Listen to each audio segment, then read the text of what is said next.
So that is basically how this back is going to be adhered into the cooler. So we've gone ahead and we've dry fit it. We've made sure that the nipple is placed. Very important. We have a setup for the spacing for the bottom alignment. Again, pretty important. You can do this by eye, certainly. It's not going to kill you by gluing it down, moving it around a little bit, because this type of adhesive has got a cure time and a setup time such that you can come back here and you can fiddle around with it a little bit and move it around some. Now, one of the things that I like to do is make sure that I get enough adhesive, even if I get a little bead that comes up around the inside at the bottom. The water will go ahead and travel over that bead because gravity will do that. And it essentially keeps water from settling into that seam and staying there forever, where perhaps it will mildew or it will be a problem to get out sometime in the future. The nice thing about this assembly is that because it is just screwed in, if you ever found that you were getting odors or something and you thought you had mildew growing back there or some kind of problem from water, you can take the humidor down, you can open this assembly, you can get back in there with some cleaner, simple green or something like that, and wash this thing all out, get it all cleaned out and smelling nice, and put back together again. And the nice thing, of course, about the marine adhesive or any type of acrylic adhesive is that the mold generally, or mold won't bond to it. There's nothing for it to feed off of, and there's no real. It's non-porous, so there's nothing for the mold really to want to bond to. In the years I've been doing this, I've never really had a mold problem or a mildew problem because the humidor insides, for the most part, are really clean. And I do occasionally, just because of the way I work, take them apart for modifications, etc. And when I do that, I go ahead and clean them. But I've actually never had a customer complain about any type of odors coming from these. Not so far. So again, you use the right types of products, and that should be fairly safe. So that's the end of this video. We're going to go back to the table. And we're going to show you what you need to do to go ahead and prep the back for installation. Thanks for watching. You can use it, but in order to make this easy for you, I make these blocks for you. There are 2 of them in the kit. Please don't throw them away. There is a radius side. The radius side would go against the radius back of the cooler, like this, like so. And then there would be one for the other side as well. I'm sorry, that would go like this. So these guys are 1.5 inch on the short side, and they are 2 inches on the long side. Okay, here we are back again. I've gone ahead and I've pierced a hole in the adhesive.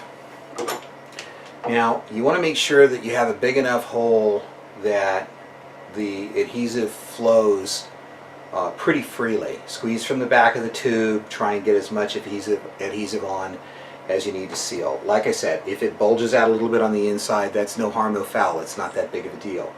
If it bulges out to the outside, no harm, no foul either.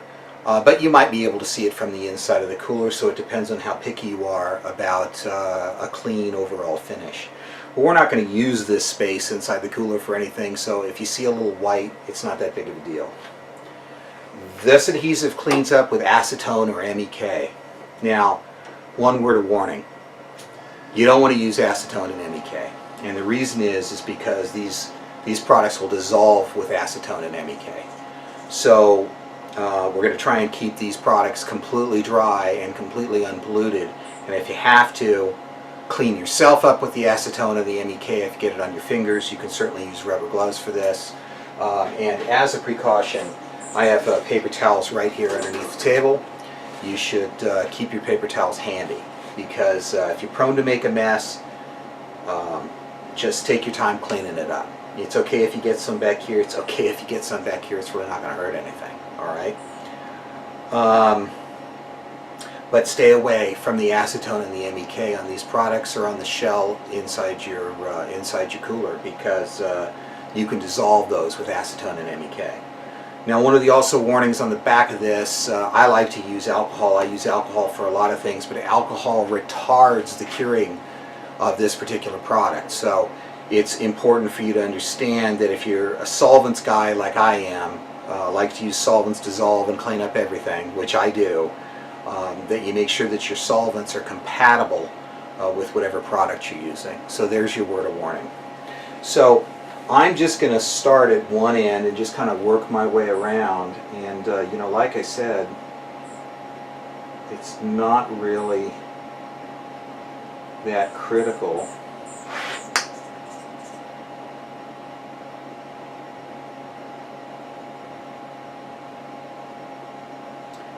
how much material is put on.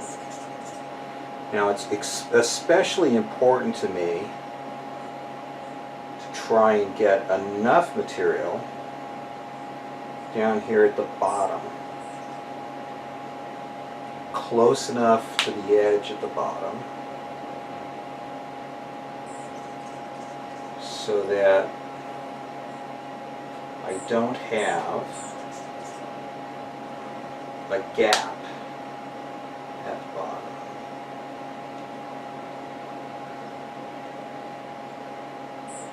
Okay, so now that that's done, if I do get a gap at the bottom, I can come back and fill it with this material later after this is set up. So you can come back, you can take this back off after it's set up, inspect the job on the inside, and fill it as necessary. I'm going to put a little more material in here, I think. Get it a little close to the edge.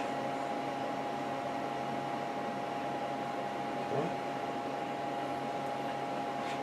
Now, you can actually seal it from both sides, and I want a really nice, good, solid bond. So I'm going to throw a second bead right down here, because I'm going to have more material than I need. And I'm going to do the same thing over here. Squeeze this guy out of the back. Looks like I've had this tube for a little while, and there's actually some hardened material down here at the bottom.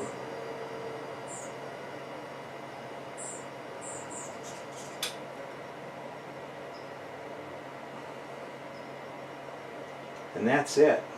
I'm going to call myself good to go with this material and this finish. So I'm going to go put the cap on this product. I'll be right back.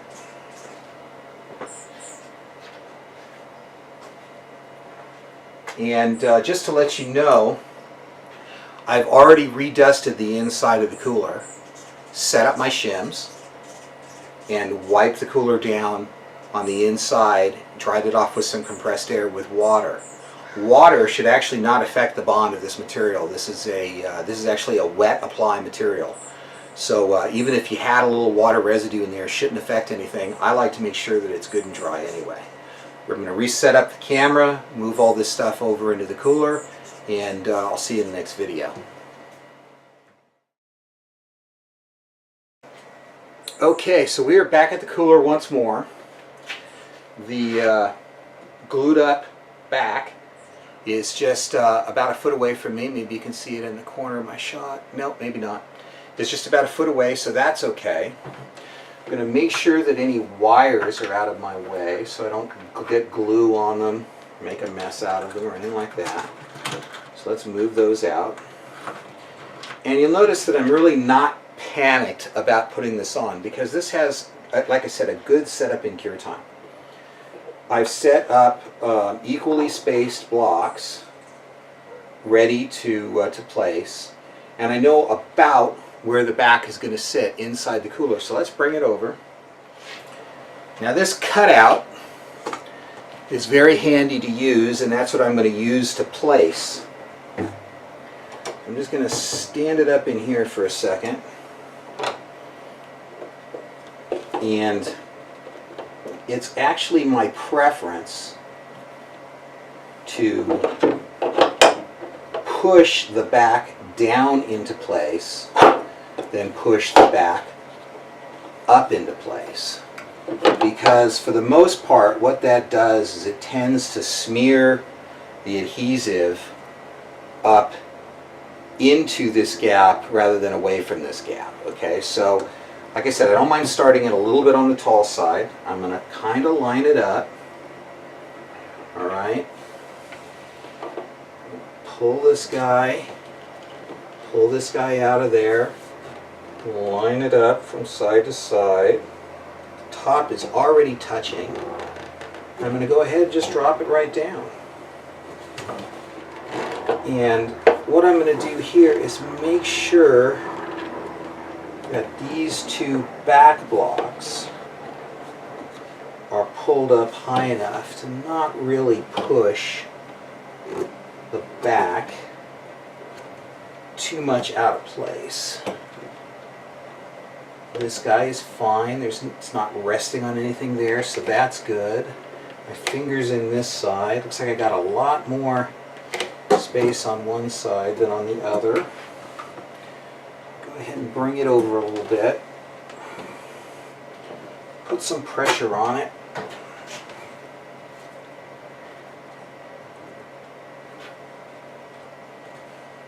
Okay.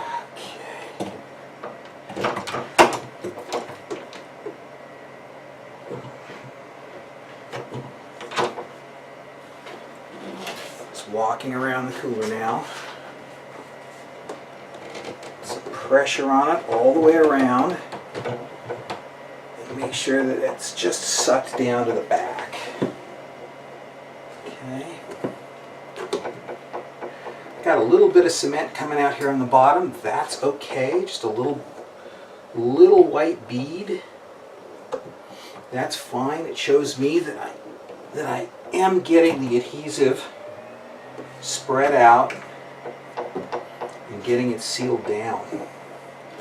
Now, in the bottom of this particular cooler, there's a line that's just molded into it, and I'm using that as a visual reference just to make sure that I'm pretty square.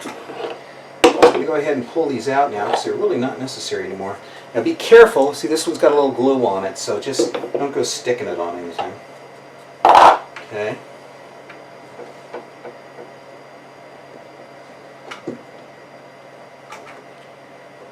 And your fingers are very sensitive items, so with them you can judge distance pretty well. I do it all the time.